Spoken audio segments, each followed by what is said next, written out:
Sahabat seiman Kristen, kini kita akan masuk pada bagian kedua dari 20 alasan untuk tidak berbuat dosa dengan judul upah dosa adalah maut. Upah dosa adalah maut. Liciknya, dosa tidak pernah memberitahukan bagian ini kepada Anda. Sebaliknya, dosa malah mempromosikan kekayaan, ketenaran, kenikmatan, kepuasan, dan kekuasaan kepada Anda.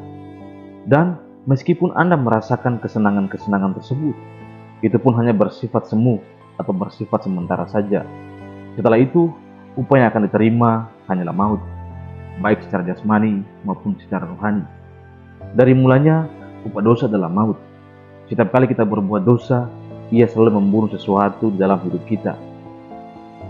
Dosa menyerang kepekaan kita, membengkokkan hati nurani kita, melukai hati kita, dan mencemarkan jiwa kita. Dengan kata lain, setiap kali kita berbuat dosa, ada sesuatu di dalam hidup kita yang mati. Itulah sebabnya tidak akan ada dosa di surga nanti, karena surga adalah tempat kehidupan yang sempurna.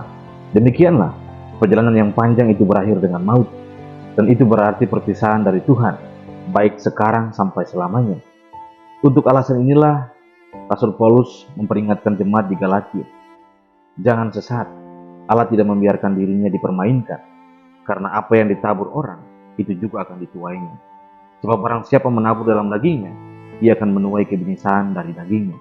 Tapi barang siapa menabur dalam roh, ia akan menuai hidup di dalam kekal dari roh itu. Galatia 6 ayat 7 hingga 8. Sepintas lalu, dosa memang memberikan kebahagiaan dan kepuasan sehingga kehormatan Allah dipermainkan. Bagaimanapun jika dosa jelas terbukti sangat buruk dan Allah sendiri menantangnya, mengapa seolah-olah tidak ada hukuman atas dosa itu? Mengapa orang-orang itu masih bisa seenaknya berbuat dosa?